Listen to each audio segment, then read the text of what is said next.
Hi, my name is Matt Stanton, and I'm the creator of the Funny Kid series, and I'm here to tell you about my brand new book, Funny Kid Prank Wars.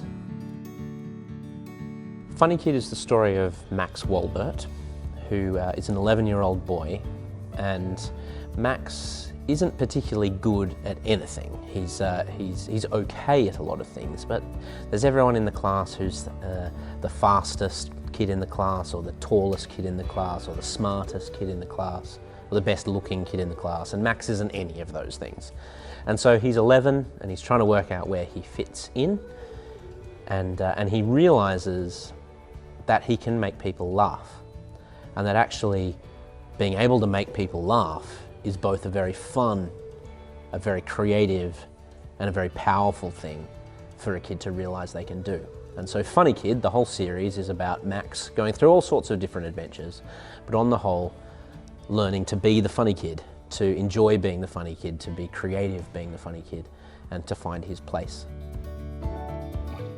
So there's a little bit of me in every character, I think, but they're all massively exaggerated, and I think that's where the humor comes from, is to try and find elements of my personality, elements of the personalities of my friends and people that I know, and then exaggerating them massively, because then you have something that is still really human and really relatable, but also really entertaining, because it takes those nuggets of ideas and pushes them to their extremes.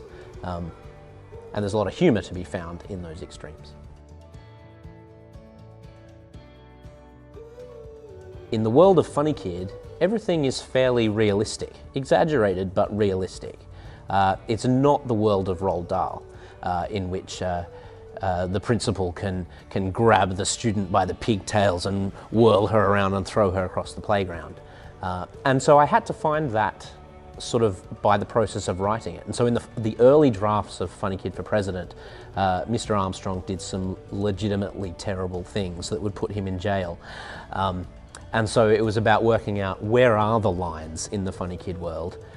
And so I rewrote Mr. Armstrong virtually from scratch. He was originally called Mr. Megachest, and he did some truly shocking things that would have put him behind bars.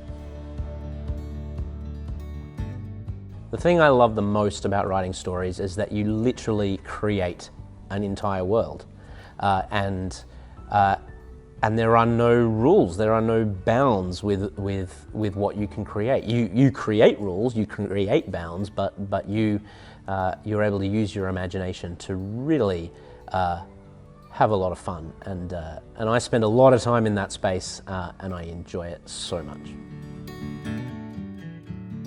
One of the joys of being an illustrator as well as a writer is you get a whole other dimension to the character creation process. And so when you imagine a character, not only are you picturing them in your head, but you need to bring them to life on paper, both using words and using images. And so that just gives me a whole new set of tools in my toolbox when creating the world of Funny Kid.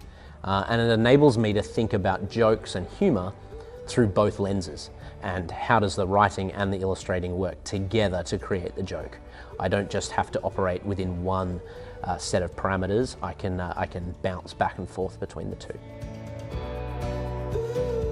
So I write the Funny Kid books in a very similar way to the way that sitcoms are written. So I have my cast of characters, and I know what the essential motivations and drivers of those characters are.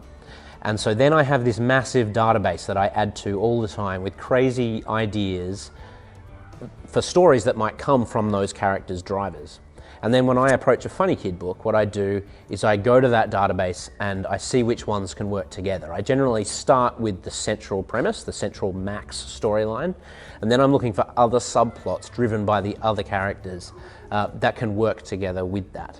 And it works like a sitcom, because at the end of the story you kind of want everybody to land back at the same place, so that those characters go through big challenges within the story, but never change dramatically away from their essential characteristics.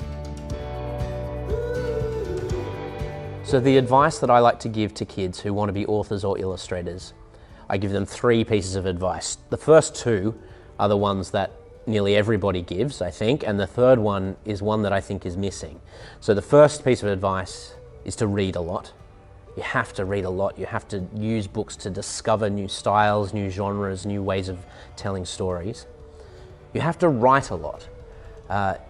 Write lots, start lots of things. If you don't finish them, don't worry, start new things. Create, get into the habit and the joy of creating new stories.